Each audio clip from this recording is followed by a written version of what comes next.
स्वागत है दोस्तों आप सभी का आज की महत्वपूर्ण क्लास में।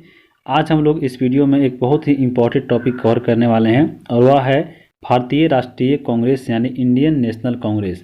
इस वीडियो में हम लोग जानेंगे भारतीय राष्ट्रीय कांग्रेस के बारे में। फिर इसमें जितने भी अधिवेशन हुए थे 1885 से लेकर 1947 तक, तो हम यहाँ पे 30 प्लस अधिवेशन को यहाँ पे जानने वाले हैं, जहाँ से आपके एग्जाम में बार बार क्वेश्चन आ जाता है। तो आप किसी भी एग्जाम की तैयारी अगर कर रहे हैं तो भारतीय राष्ट्रीय कांग्रेस से आपका क्वेश्चन इस वीडियो से बाहर नहीं पूछेगा, तो आप इस वीडियो में लास्ट तक जरूर बने रहिएगा। चलिए हम वीडियो को शुरू करते हैं। सबसे पहले भारतीय राष्ट्रीय कांग्रेस की बात करें तो यहाँ पे जो आप कांग्रेस वर्ड देख रहे हैं यह आपके उत्तर अमेरिका से लिया गया है, जिसका अर्थ होता है लोगों का समूह। यानी लोगों का समूह के द्वारा एक जनसभा होती थी जिसको अधिवेशन कहा जाता था, जो आपको 1885 से लेकर 1947 तक प्रत्येक साल भर में एक बार दिसंबर में बुलाया जाता था। और इसमें क्या होता था, तो आपको इसमें निर्णय लिया जाता था अनेक आपको मुद्दे पर, जिससे आपको भारतीयों को आज़ादी मिल सके। तो यहाँ पे हम लोग चलिए बात करें हम भारतीय राष्ट्रीय कांग्रेस की, तो इसकी स्थापना हुई थी आपको 28 दिसंबर 1885 को। तो आप इसका डेट भी याद रखिएगा। उसके बाद यह कहाँ स्थापना किया गया था, तो यह आपके मुंबई में एक जगह है ग्वालियर टैंक, वहीं पे एक कॉलेज था जिसका नाम था गोकुल दास तेजपाल संस्कृत कॉलेज। इसी में आपको यहाँ पे स्थापना हुई थी भारतीय राष्ट्रीय कांग्रेस की। जिस समय इसकी स्थापना हुई थी तो उस समय उसका नाम हुआ करता था भारतीय राष्ट्रीय संघ, यानी भारतीय राष्ट्रीय संघ के नाम से इसकी स्थापना हुई थी, यानी इंडियन नेशनल यूनियन। फिर इसमें जो पहला जब अधिवेशन हुआ था 1885 में, तो दादा भाई नौरोजी के सुझाव से यहाँ पे जो इंडियन नेशनल यूनियन था, तो यहाँ पे यूनियन को हटाकर इसमें कांग्रेस जोड़ दिया गया था और यह हो गया था इंडियन नेशनल कांग्रेस, यानी भारतीय राष्ट्रीय कांग्रेस। तो यहाँ पे दादा भाई नौरोजी के सुझाव से हुआ था, ये भी आप याद रखिएगा। और इसके संस्थापक कौन थे, तो वह थे आपके ए.ओ. ह्यूम, यानी एलन ऑक्टेवियन ह्यूम। बात करें हम ए.ओ. ह्यूम की, तो यह आपके स्कॉटलैंड के रहने वाले थे। इन्होंने ब्रिटिश सिविल सेवा एग्जाम दिए थे और वहाँ पे ब्रिटिश अधिकारी बनकर ये भारत में आए थे। तो यह शिमला में बस गए थे। शिमला में बसने के कारण इनको हर्मिट ऑफ शिमला के नाम से जाना जाता है। इनके द्वारा एक पत्रिका जारी की गई थी जिनका नाम था जनता के मित्र, तो ये भी आप याद रखिए। उसके बाद यहाँ पे जब कांग्रेस की स्थापना हुई थी 1885 में, तो यह आपके पहली बार सचिव बने थे ए.ओ. ह्यूम, और वह आपके 1906 तक, यानी 1885 से लेकर 1906 तक आपके ये सचिव पद पर बने रहे थे ए.ओ. ह्यूम। और बाद में इनको यहाँ पे 1912 में मृत्यु जाती है। ए.ओ. ह्यूम को यहाँ पे पक्षी विज्ञान के जनक के रूप में भी जाना जाता है। तो इतनी बातें आप यहाँ से याद रखिए। चलते हैं हम लोग आगे। यहाँ पे है कि जिस समय यहाँ पे स्थापना हुई थी भारतीय राष्ट्रीय कांग्रेस की 1885 में, तो उस समय भारत के वायसराय थे आपके लॉर्ड डफरिन। तो ये भी अब कितनी बार एग्जामों में आया है कि भारतीय राष्ट्रीय कांग्रेस की स्थापना के समय भारत का वायसराय कौन था, तो वह लॉर्ड डफरिन था। और सबसे पहले लॉर्ड डफरिन के दिमाग में आया था कांग्रेस की स्थापना करने की। तो यहाँ पे भारतीय राष्ट्रीय संघ की स्थापना का विचार सर्वप्रथम लॉर्ड डफरिन के दिमाग में ही आया था, यानी जो लॉर्ड डफरिन के दिमाग की उपज थी क्या, तो राष्ट्रीय भारतीय कांग्रेस। तो यहाँ पे इतना आप याद रख सकते हैं। चलते हैं आगे हम लोग अब इसके अधिवेशन को एक एक देखेंगे, जितने भी प्रमुख अधिवेशन हुए थे। तो यहाँ पे ऐसे ही आपको अधिवेशन बुलाया जाता था, प्रत्येक साल जनसभा कराया जाता था और यहाँ पे विचार विमर्श होता था। तो जैसे आप यहाँ पे भारत के मैप पे देख सकते हैं कि कहाँ कहाँ पे ऐसे इसका अधिवेशन हुआ था, जिसमें आप इंपॉर्टेंट इसमें दिया गया है।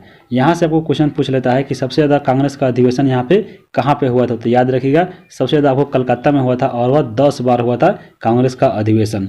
पूछ लेगा कि भारत से बाहर अधिवेशन कहाँ हुआ था, यानी वर्तमान भारत से, उसमें भारत में बात की जाए ये पाकिस्तान आपके उसमें भारत में ही था, लेकिन अभी वर्तमान में यहाँ पे अलग हो चुका है। तो यहाँ पे अभी वर्तमान पूछता है कि भारत से अधिवेशन बाहर कहाँ बुलाया गया था, तो 2 जगह याद रखिएगा, एक आपका कराची में और एक आपका लाहौर में।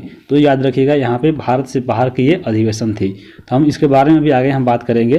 तो यहाँ पे जितने प्रमुख अधिवेशन हुए थे, चलिए हम उसको एक एक करके यहाँ पे देख लेते हैं। और यहाँ पे पहला अधिवेशन मनाया गया था 1885 में और वह मनाया गया था बम्बई में। इसकी अध्यक्षता कर रहे थे यहाँ पे व्योमेश चंद्र बनर्जी, यानी W.C. बनर्जी के द्वारा। और इसमें सचिव बने थे आपके ए.ओ. ह्यूम, जो आपके 1906 तक आपको सचिव पद पर बने रहे थे। 1885 की घटना की बात की जाए इस अधिवेशन में, तो यहाँ पे 72 प्रतिनिधियों के यहाँ पे भाग लिया था। और दादा भाई नौरोजी के सुझाव पर जो पहले भारतीय राष्ट्रीय संघ था, यानी INU था, उसको भारतीय राष्ट्रीय कांग्रेस यानी INC कर दिया गया था।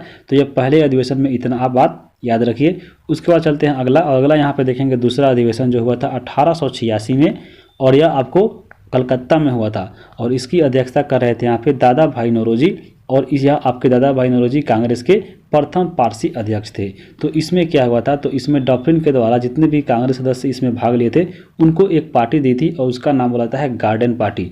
तो याद रखिए गार्डन पार्टी डफरिन ने दिया था कांग्रेस के सदस्यों को कलकत्ता अधिवेशन में, जिसकी अध्यक्षता यहाँ पे दादा भाई नौरोजी कर रहे थे।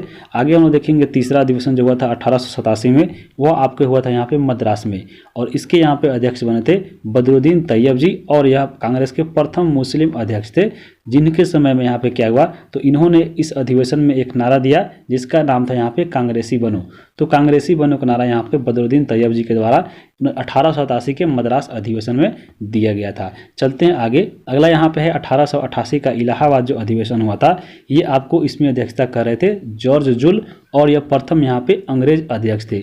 इनके समय में घटना क्या घटा, तो इनके समय में पहली बार इसमें यहाँ पे लाला लाजपत राय अधिवेशन में शामिल हुए थे, और इस अधिवेशन हेतु करने के लिए आपको एक जगह नहीं मिल रहा था, तो दरभंगा के राजा के द्वारा एक जगह खरीद कर कांग्रेस की अधिवेशन के लिए दिया गया था। उस जगह का नाम था आपको क्या, तो लोथर काउंसिल, जो दिया था दरभंगा के राजा के द्वारा। तो आप इतना याद रखिएगा। यहाँ पे हम 4 अधिवेशन देखे हैं। अगला देखते हैं हम 1889 में जो हुआ था 5वां अधिवेशन, वो आपका हुआ था बम्बई में, और इसकी अध्यक्षता यहाँ पे कर रहे थे विलियम बेडरबन। विलियम बेडरबन की बात की जाए, ये आपके ए.ओ. ह्यूम थे, उनके जीवनीकार थे विलियम बेडरबन।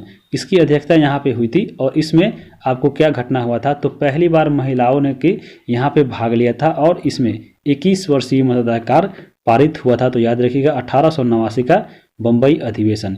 यहाँ पे अगर जगह को याद करना है जैसे, तो ये शुरू के अगर 5 अधिवेशन की बात की तो आप एक ट्रिक याद रख सकते हैं। शुरू में जो 5 अधिवेशन हुआ था इसको ट्रिक लिख लीजिएगा, बक माई बक, ऐसे आप लिख सकते हैं बक माई बक। तो यहाँ पे आपको पहला आपको हो जाएगा बम्बई, फिर आपको कोलकाता, फिर आपका यहाँ पे मद्रास, इलाहाबाद, और फिर आपका बम्बई और कोलकाता। तो ये शुरू के 5 अधिवेशन को याद करने का ट्रिक है। और यहाँ पे इसमें अध्यक्ष आपको पहले WC बनर्जी बने थे, उसमें आपके दादा भाई नौरोजी बने दूसरे में जो प्रथम पारसी थे, तीसरा में बदरुद्दीन तैयब जी बने थे जो मुस्लिम थे, और यहाँ पे जॉर्ज जुल बने थे जो अंग्रेज थे। तो यहाँ पे बदल बदल कर बनाया जाता था ताकि आपके सभी समुदाय इसमें जुड़ सके और यह आपकी जो जनसभा है आपकी बढ़ सके। तो यहाँ पे प्रत्येक स्थान को चेंज करके और इनको अध्यक्ष को भी चेंज किया जाता था ताकि इसमें जनसंख्या बढ़े और यह सफल आपको राष्ट्रीय कांग्रेस हो। तो इसके बाद हम लोग चलते हैं 1893 का अधिवेशन देखने। 1893 का अधिवेशन आपको हुआ था लाहौर में, और इसकी अध्यक्षता कर रहे थे यहाँ पे दादा भाई नौरोजी साहब, और इसमें यहाँ पे सिविल सेवा परीक्षा को लेकर भारत में करवाने की मांग उठी थी इस अधिवेशन में, यानी 1893 के लाहौर अधिवेशन में। तो आप इसकी घटना को याद रख सकते हैं।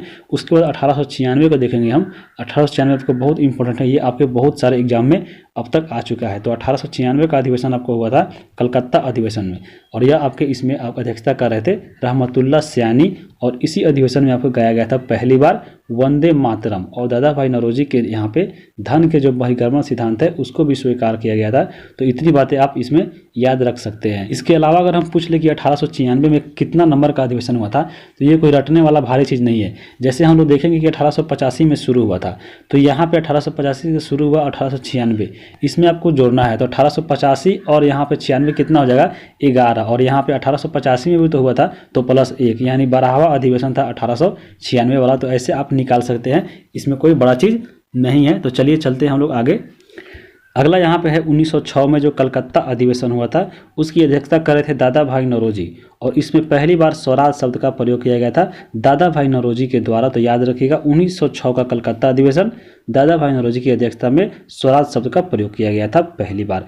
1907 की बात करें तो 1907 बहुत ही इंपॉर्टेंट है, जो आपको हुआ था सूरत में, और इसकी अध्यक्षता कर रहे थे रास बिहारी बोस। और यहाँ पे कांग्रेस जो थे वो आपको 2 भागों में बट गया था, एक आपका गरम दल और एक आपका इसमें नरम दल भागों में बट गया था। तो याद रखिएगा 1907, ऐसे याद कैसे रहेगा, तो याद रखिएगा सूरत उसको रास नहीं आया, और यहाँ पे जो 7 बना था यानी 7 उनका टूट गया कांग्रेस का गरम दल और नरम दल में। तो ऐसे आप याद रख सकते हैं।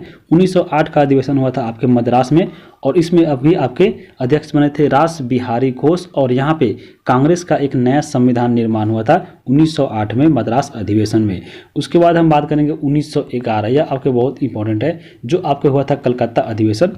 इसमें आपके अध्यक्षता कर रहे थे बिशन नारायण धर, और पहली बार यहाँ पे जो पहली बार राष्ट्रगान आपका है जन गण मन वह गाया गया था 1911 के कलकत्ता अधिवेशन में। यहाँ पे गाया गया था आपका जन गण मन यानी राष्ट्रगान, और वंदे मातरम आपके गया था कहाँ पे 1896 के आपके कलकत्ता अधिवेशन में ही गाया गया था। तो आप दोनों याद रखिएगा, दोनों कलकत्ता अधिवेशन में हुआ था, एक 1896 में जो यहाँ पे गाया गया था वंदे मातरम, और यहाँ पे कलकत्ता अधिवेशन 1911 में गाया गया था जन गण मन। चलते हैं आगे, अगला यहाँ पे है 1912 का बांकीपुर जो अधिवेशन हुआ था पटना में जो पड़ता है, और यह बिहार में पहला अधिवेशन था जिसकी आपको अध्यक्षता कर रहे थे यहाँ पे रंगनाथ नरसिंह मुधोलकर, और इसमें आपको ए.ओ. ह्यूम को कांग्रेस के पिता के रूप में घोषित किया गया था आपके 1912 वाला बांकीपुर अधिवेशन में। तो आप याद रखिएगा ए.ओ. ह्यूम को कांग्रेस का पिता कहाँ पे घोषित किया गया था, तो बांकीपुर अधिवेशन 1912 में। यहाँ पे हम देखेंगे 1916 का अधिवेशन जो आपको बहुत इंपॉर्टेंट है, यह आपके हुआ था लखनऊ में।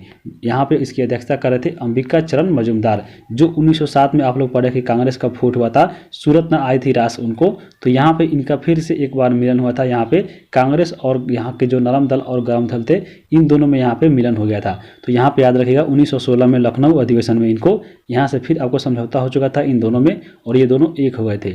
यहाँ पे कांग्रेस और मुस्लिम लीग समझौता हुआ था जिसे लखनऊ पैक्ट भी कहा जाता है, और आईएनसी यानी इंडियन नेशनल कांग्रेस और मुस्लिम लीग का अधिवेशन लखनऊ में दोनों एक साथ हुआ था। तो ये भी इंपॉर्टेंट है, याद रखिएगा। और इसी अधिवेशन में तिलक ने यहाँ पे कहा था कि स्वराज मेरा जन्मसिद्ध अधिकार है और मैं इसे लेकर रहूंगा। तो पूछ लेता है एग्जाम में कि तिलक के द्वारा यहाँ पे किस अधिवेशन में कहा गया था यह कथन, तो याद रखिएगा 1916 के लखनऊ अधिवेशन में कहा गया था। चलते हम लोग आगे देखेंगे 1917 का अधिवेशन।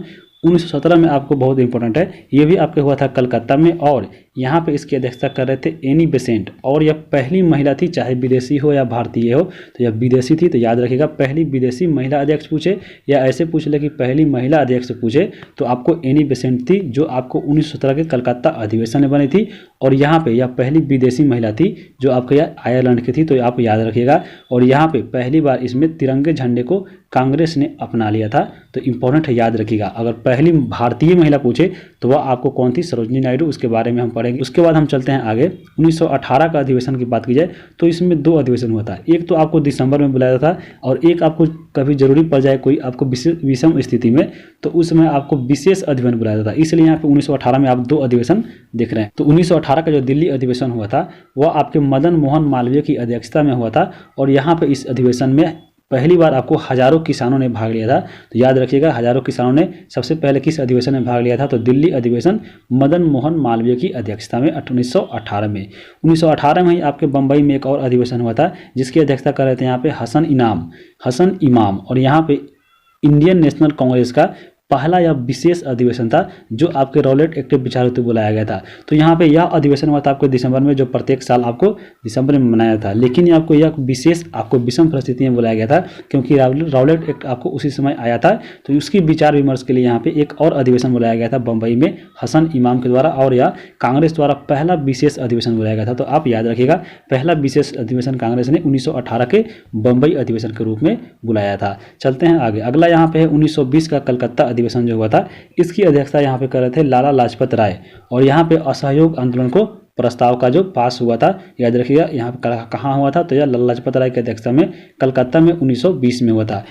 तो अगला हम लोग देखेंगे यहाँ पे 1921 का अधिवेशन। 1921 का अधिवेशन की बात की तो यह आपके अहमदाबाद में हुआ था, और इसकी अध्यक्षता कर रहे थे यहाँ पे हकीम अजमल खां की बात की तो यह आपके प्रथम कार्यकारी अध्यक्ष थे। कार्यकारी का मतलब क्या हुआ, यानी चित्तरंजन दास को पहले चुना गया था आपको कांग्रेस की अध्यक्षता करने के लिए 1921 में अहमदाबाद की, लेकिन चित्तरंजन दास को यहाँ पे जेल में बंद कर दिया गया था। तो यहाँ पे उसी के रूप में यहाँ पे हकीम अजमल खां को चुना गया प्रथम कार्यकारी के रूप में। तो इसलिए आपको प्रथम कार्यकारी अध्यक्ष बने थे हकीम अजमल खां, किसके स्थान पर, तो चित्तरंजन दास के स्थान पर। तो इनको आप याद रखिएगा। चलते हैं आगे, अगला यहाँ पे 1922 का जो गया अधिवेशन हुआ था वो बिहार में, और यह बिहार का दूसरा था। बिहार का पहला हुआ था 1912 बांकीपुर अधिवेशन। तो यहाँ पे जो 1922 वाला गया में हुआ था, यह आपके चित्तरंजन दास यहाँ पे इसकी अध्यक्षता कर रहे थे, और यहाँ पे इसमें स्वराज पार्टी की स्थापना हुई थी 1922 के गया बिहार अधिवेशन में। उसके बाद हम चलेंगे 1923 का जो विशेष अधिवेशन हुआ था यहाँ पे, वो आपको बुलाया गया था दिल्ली में, और इसकी अध्यक्षता कर रहे थे यहाँ पे अबुल कलाम आज़ाद, और यह आपके सबसे युवा अध्यक्ष थे कांग्रेस में, यानी ये 35 वर्ष की अवस्था में बने थे, और सबसे ज़्यादा समय तक भी आपके बने रहेंगे, ये आपके अब्दुल कलाम आज़ाद। आगे हम लोग देखेंगे इनको भी।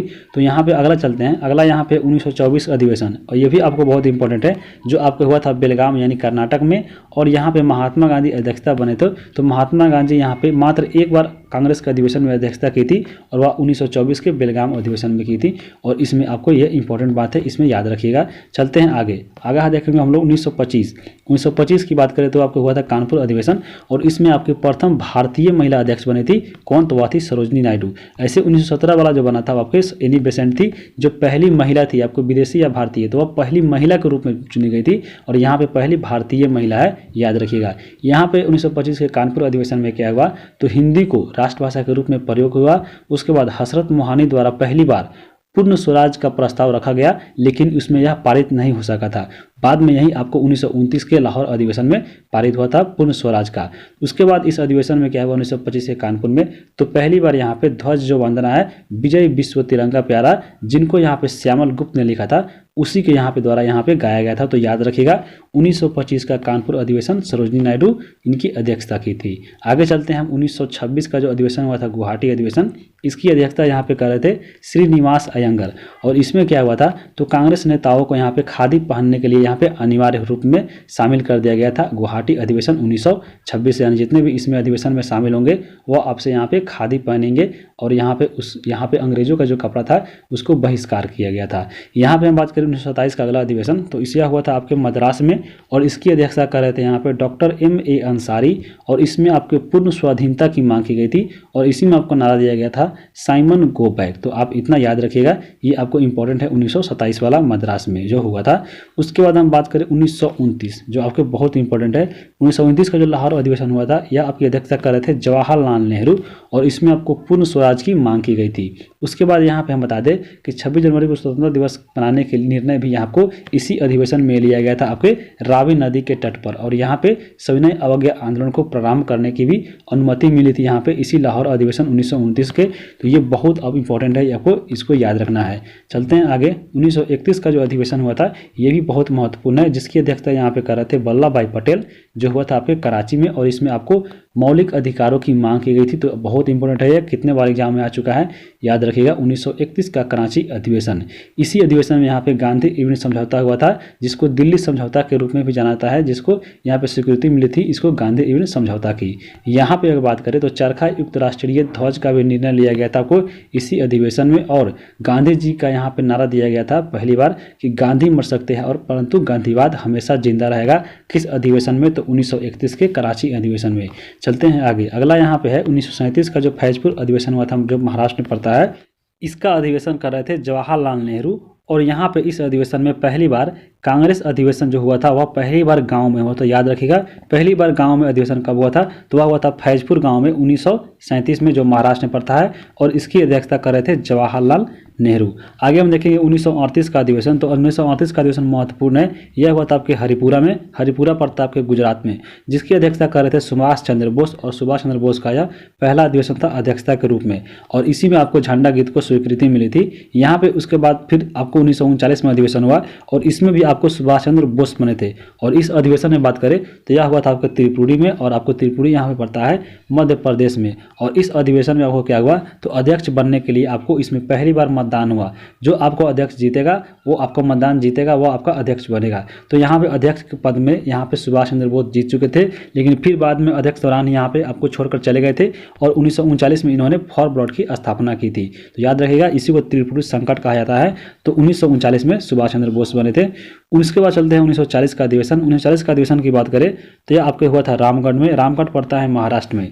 उसकी इस अधिवेशन में क्या हुआ था, तो इस अधिवेशन की अध्यक्षता कर रहे थे यहाँ पे मौलाना अबुल कलाम आज़ाद, और इन्हीं के समय में यहाँ पे इस अधिवेशन में भारत छोड़ो जो था वो आपको प्रस्ताव इसमें पारित हुआ था। 1946 के अधिवेशन की बात करें तो वह हुआ था आपके मेरठ में। तो इसकी अध्यक्षता कर रहे थे जेबी कृपलानी, और इसमें अधिवेशन में महत्वपूर्ण घटना घटी थी कि स्वतंत्रता के समय आपको जेबी कृपलानी ही कांग्रेस के अध्यक्ष रहे थे 1947 में भी, 1946 में भी, 1947 में भी। तो याद रखिएगा स्वतंत्रता के समय कौन आपके कांग्रेस के अध्यक्ष थे, तो जेबी कृपलानी। और इन्हीं के अधिवेशन में यहाँ पे कांग्रेस का जो था वह अंगस्थ प्रस्ताव यहाँ पे पारित हुआ था, तो याद रखिएगा। उसके बाद हम बात करें 1948 के अधिवेशन में जो हुआ था आपके जयपुर में, और यह आपकी अध्यक्षता कर रहे थे इसमें पटाभी सीतारमैया। इस अधिवेशन में क्या हुआ था, तो स्वतंत्रता के बाद आपको यह प्रथम अधिवेशन था, क्योंकि 1947 में भारत को आज़ादी मिल चुकी थी। और इस अधिवेशन की जो कार्यवाही जो शुरुआत हुई थी वो आपके वंदे मातरम और राष्ट्रगान गाकर हुआ था। तो यहाँ पे इतना अधिवेशन आपको याद रखना है। चलते हैं आगे। आगे हम देखेंगे अन्य महत्वपूर्ण तथ्य में कि सबसे अधिक बार अगर कांग्रेस का जो अधिवेशन हुआ था, याद रखिएगा कोलकाता में हुआ था आपको 10 बार, और उससे कम की बात करें तो मुंबई और मद्रास में 7-7 बार आपको हुआ था। उसके बाद अगर पूछ ले कि सबसे अधिक समय तक कांग्रेस के अध्यक्ष कौन बने रहे थे, तो याद रखिएगा मौलाना अबुल कलाम आज़ाद, ये आपके सबसे अधिक समय तक बने रहे थे। इसके अलावा पूछ ले कि कांग्रेस का अधिवेशन आपको भारत से बाहर कहाँ हुआ था, तो याद रखिएगा आपके कांग्रेस का अधिवेशन 2 आपको हुआ था, एक आपको लाहौर और एक आपके कराची में हुआ था। और यहाँ पे 1931 के कराची अधिवेशन और 1929 के यहाँ पे लाहौर अधिवेशन, आप दोनों इसको याद रखिएगा। चलते हैं आगे। आगे यहाँ पे देखेंगे कांग्रेस के बारे में संबंध जो जितने भी वक्तव्य है जो आपके बोले गए थे यहाँ पे अनेक नेताओं के द्वारा, तो यहाँ पे पहला वक्तव्य है जो बोला गया था वायसराय करजन के द्वारा। इन्होंने बोला था कि कांग्रेस लड़खड़ा कर गिर रही है, भारत में रहते हुए मेरी इच्छा है कि मैं इसके शांतिपूर्ण में अपना सहयोग दे सकूं। ये वक्तव्य है वायसराय करजन का, तो ये एग्जाम में आपको पूछ लेता है। अगला यहाँ पे है जो बोला गया था लाला लाजपत राय के द्वारा। इन्होंने बोला था कि कांग्रेस लॉर्ड डफरिन के दिमाग की उपज है। किन्होंने बोला था, तो लॉर्ड लाला लाजपत राय को बोला जाता है। उसके बाद यहाँ पे लाला लाजपत राय के द्वारा एक और बोला गया था, वो आपको बोला गया था कि कांग्रेस के सम्मेलन जो है वह शिक्षित भारतीयों के वार्षिक राष्ट्रीय मेले है। लाला लाजपत राय का यह कथन है कांग्रेस के बारे में। उसके बाद हम बात करें अश्विनी कुमार दत्त के बारे में, तो इन्होंने कांग्रेस के बारे में कहा था कि कांग्रेस का सम्मेलन 3 दिनों का तमाशा है। आगे हम यहाँ पर देखेंगे बाल गंगाधर तिलक के द्वारा बोला गया था कि यदि वर्ष में एक बार मेढक की तरह टटराएंगे तो कुछ नहीं मिलेगा, क्योंकि कांग्रेस का अधिवेशन मात्र एक बार आपको दिसंबर माह में होता था, इसलिए आपको बाल गंगाधर तिलक ये बोले थे। उसके बाद हम बात करें पटाभी सीतारमैया की, तो इन्होंने बोला था कि कांग्रेस की स्थापना संबंधी कार्यों पर यहाँ पे पर्दा पड़ा है उसके बाद बंकिम चंद्र चटर्जी की बात की जाए तो यह बोले थे कांग्रेस के बारे में कि कांग्रेस के जो लोग हैं वह पदों के भूखे हैं। उसके बाद लॉर्ड डॉफ्रिन के बारे में अगर बात करें तो लॉर्ड डॉफ्रिन ने कांग्रेस के बारे में बोला था कि कांग्रेस जो है वह सम्राट लोगों का प्रतिनिधित्व करने वाला संगठन है। उसके बाद बिपिन चंद्र पाल की बात करें तो बिपिन चंद्र पाल ने कांग्रेस के बारे में बोला था कि कांग्रेस एक प्रकार की याचना करने वाली संस्था है। तो ये आपको वक्तव्य है जहाँ से एग्जाम में क्वेश्चन पूछ लेता है। तो यहाँ पे भारतीय राष्ट्रीय कांग्रेस आपको समाप्त होता है। आपको वीडियो कैसा लगा कमेंट करके जरूर बताइए, और इसका जो पीडीएफ है आपको टेलीग्राम पे भेज दिया जाएगा, तो टेलीग्राम आपको ज्वाइन करके इसका पीडीएफ डाउनलोड कर लीजिएगा। वीडियो को यहीं पे समाप्त करते हैं। धन्यवाद।